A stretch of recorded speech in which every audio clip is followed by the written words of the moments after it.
성수기에는 파출이나 단기 알바라도 쓰는 게 나을까요? 고급화 메뉴가 필요한데 저녁 영업만 하는 배달 가게를 시작한다면 추천하실 건지, 괜찮은 상가가 나오면 대출을 받아 오픈하려 한다고 하시는데 굳이 왜 빚내서 왜 다시 매장을 또 내요? 제가 망한 이유가 그것 때문에 망했다니까요. 저라면 고급화를 갈 것 같아요. 여름에는 너무 잘 돼요. 하지만 찬바람이 불기 시작하면 매출이 훅 떨어지는데 저 어떻게 했었냐면 증문 즉답 같아요. 너무 재밌네. 증문 즉답이죠. 네.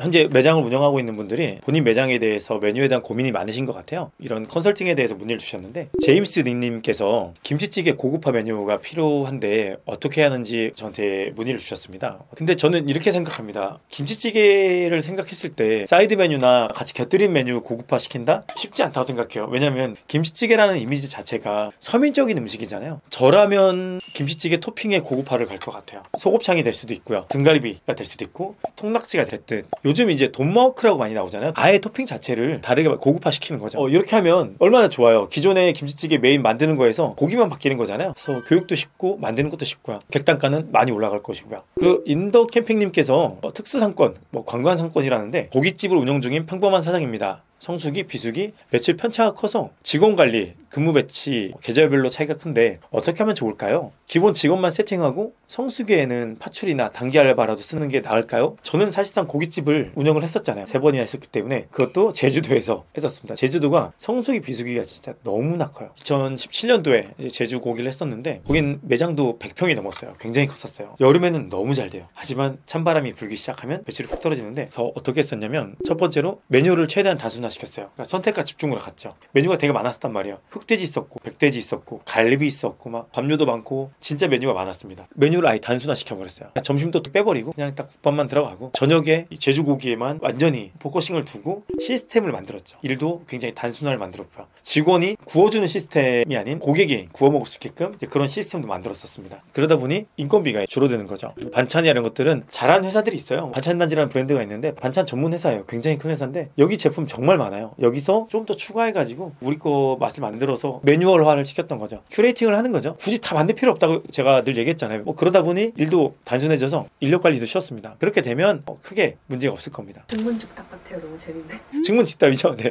자, 또 이런 댓글이 있었는데 지금 저녁 영업만 하는 배달 가게를 시작한다면 추천하실 건지 말리고 싶으신지 알고 싶어요 라고 했는데 내가 목표 매출이 얼마큼이고 얼마를 벌고 싶은 건지가 먼저 중요한 것 같아요. 그러니까 당연히 배달에서는요 24시간을 돌리는 게 매출이 가장 좋습니다. 저녁만 내가 매출을 월 1000에서 1500 정도만 매출 올리고 내 인건비 정도만 가져가겠다 라고 하면 전 저녁 장사 추천합니다. 그리고 어떤 거 추천하냐고 물어보면 전 지금 바로 배민을 켰습니다. 배민 카테고리별 인기 메뉴 순위를 봤는데 야식하면 이제 기본적으로 생각하는 게 족발보쌈이잖아요. 그다음에 야식이라고 했을 때 또 들어가는 게 야채곱창, 무뼈 닭발, 오돌뼈, 국물 닭발, 알곱창이에요. 이쪽 카테고리의 인기 많은 메뉴에서 계속 유지되고 있는 메뉴를 선택해서 저는 할 것 같습니다. 또 박재홍님께서 글을 올려주셨는데 고깃 창업을 하신다면 시내 상권, 주차장은 없고 협소하고 또는 동네 상권이나 시내와 동떨어져 있는 상권, 주차장이 있고 매장 쾌적한 두 상권 중 어느 곳을 더 선호할까요? 라고 하셨는데 저 지금 제 매장 딱 2군데가 있어요. 최근에 테스트하고 있는 매장인데 제 매장 중 중식주점 A 그게 시내 상권 분산에 있습니다. 파주 중식주점은 쾌적하고 주차장은 넓은데 너무 동떨어져 있죠. 저라면 그래도 시내 할 것 같아요. 시내예요. 어차피 여러분 그 상권 떨어진 데 있잖아요. 차 가지고 가는 데들요. 결국 마케팅 비용 들어갑니다. 마케팅 비용이 생각보다 많이 들어가요. 그렇기 때문에 저라면 유동인구가 많은 시내 상권에서 작게 하면서 웨이팅 세우면서 저는 거기서 매장 영업을 할 것 같아요. 거기서 객단가가 많이 나올 수 있게끔 저는 메뉴를 만들어서 영업을 할 것 같습니다. 저는 무조건 시내.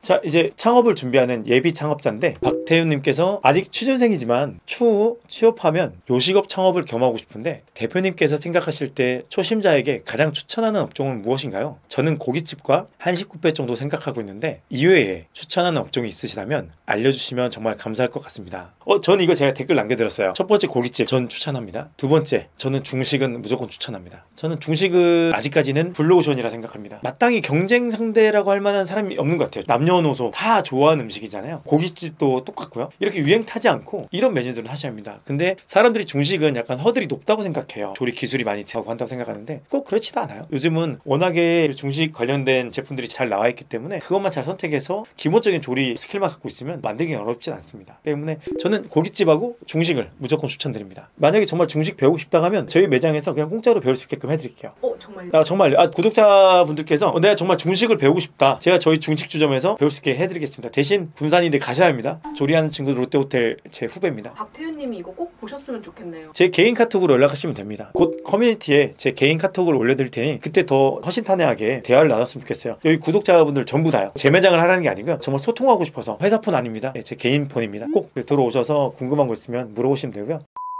촌딱집님께서 댓글을 남겨주셨는데, 어머니가 운영하는 가게에서 1년 정도 배우고 있는데 지금은 현재 자금이 충분치 않아서 괜찮은 상가가 나오면 대출을 받아 오픈하려 한다고 하시는데 저한테 어떻게 생각하냐고 이렇게 물어봤습니다. 근데 저는 궁금한 게 있습니다. 어머니 가게 밑에서 배우고 있는데 왜 옮기시려고 하는 거죠? 너무 장사가 잘 돼서 옮기시는 건가요? 아니면 장사가 더 키우고 싶어서 옮기시는 건지 저는 궁금한데, 저라면 배우면서 어머니 가게 먼저 키울 것 같아요. 이걸 키워서 돈 번 다음에 오픈하는 게 낫지 않을까라는 생각합니다. 왜냐면 지금 매장을 운영하고 있는데 굳이 왜 빚내서 왜 다시 매장을 또 내요? 제가 망한 이유가 그것 때문에 망했다니까요. 처음 매장이 잘 돼서 매장을 순식간에 매장을 깔아버렸어요. 2014년도에요. 영업도 많이 하고요. 빚내지 마세요. 지금 매장 하고 있으면 이 매장 먼저 대박 만드세요. 이것도 대박 많이 못 만들고 있다 하면 새로운 가게 가서 한다? 똑같이 안 될 거예요. 지금 하는 어머니 가게 먼저 대박을 만드시고 그때는 돈 많이 벌잖아요. 그럼 대출 뭐하러 받아요? 그냥 그 돈 가지고 옮기면 되는 건데요. 그 가게 그대로 놔두고요. 오히려 유명해져서 2호점은 또 잘 될 건데요. 그렇지 않나요? 하지만 정답은 없습니다. 그 앞에 있는 상황이 어떤지 모르기 때문에 이렇게 제가 말은 했습니다. 네. 납품업체 때문에 고민이 있던 글이 하나 있었는데, 제주 백돼지 흑돼지 고깃집을 준비 중입니다. 고기 납품업체 선정과 메뉴 구성을 고민 중인데 발품을 팔아보지만 더욱 고민만 깊어지네요 라고 하는데, 저 제주고기 했다고 말씀드렸잖아요. 근데 제주는 사실 납품하는 업체가 많진 않아요. 지금 제주도에서 제일 잘 되고 있는 고깃집 있죠. 거기 납품업체만 찾으면 됩니다. 그거 어떻게 찾아요? 비밀인데 얘기해도 되죠? 그 납품하는 업체 쓰레기통 뒤지면 돼요.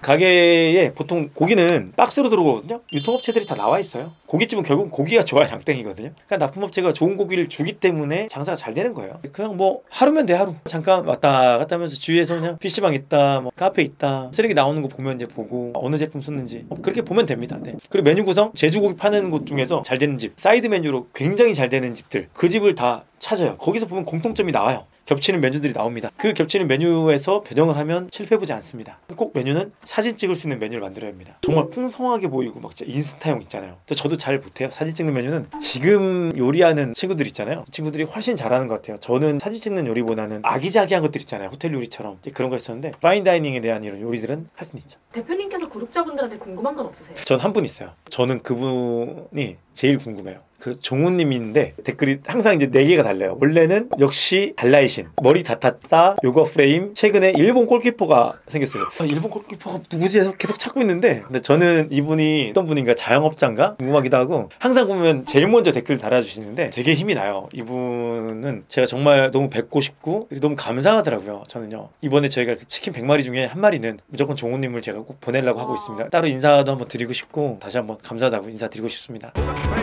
마지막으로 동구리84님께서 앞으로 유튜브로서 이루고 싶은 목표가 무엇인지 궁금합니다. 저는 사실 이제 댓글도 달았었지만 저는 유튜버가 아니에요. 원래 유튜버가 되고 싶어서 목적을 가진 것도 아니었고요. 아마 제 유튜브 보는 분들은 아시겠지만 저는 제가 다른 회사 광고나 이런 것들을 전혀 하지 않아요. 한 1만 2만 되면 광고문이 진짜 많이 들어와요. 정말 많이 들어와요. 네, 근데 저는 광고를 정말 좋은 정보 들어가는 거를 제외하고, 그리고 거기서 받은 광고비는 다 저희 구독자들이나 쓰기 때문에 저는 광고를 안 합니다. 그래서 유튜브로 성공하고 싶은 생각은 없고요. 제가 지금처럼 계속 회사를 운영하면서 많은 경험을 하잖아요. 그중에서 장점과 단점 이런 것들을 미리 좀 알려주고 싶은 거예요. 도움을 주고 싶어서. 저처럼 망해서 힘들지 않았으면 좋겠다는 생각을 갖고 있어서, 제가 정답은 아닐 수는 있지만 그럼에도 불구하고 제가 했던 경험들은 공유하고 싶어서 유튜브를 하는 거고, 제 목표는 첫 번째로는 해외에 나오고 싶어요. 한식 세계화를 한번 해보고 싶은 생각이 가장 크고요. 그리고 두 번째는 이제 그걸 통해서 저 역시도 유니콘 회사를 만들어 보고 싶어요. 유니콘 회사라고 하면 1조 클럽이잖아요. 이런 회사를 만들어 보고 싶은 게 제 목표입니다. 그래서 지금은 테스트도 많이 하고 많은 개발을 하고 계속 하고 있는 것 같아요. 저도. 네. 아무튼 제가 너무 과분한 사랑을 받고 있는 것 같습니다. 그 받은 사랑을 저도 보답을 해야 하잖아요. 더욱더 좋은 정보와 유익한 내용을 가지고 여러분들께 공유하도록 하겠습니다. 장사왕 임사부였습니다. 감사합니다.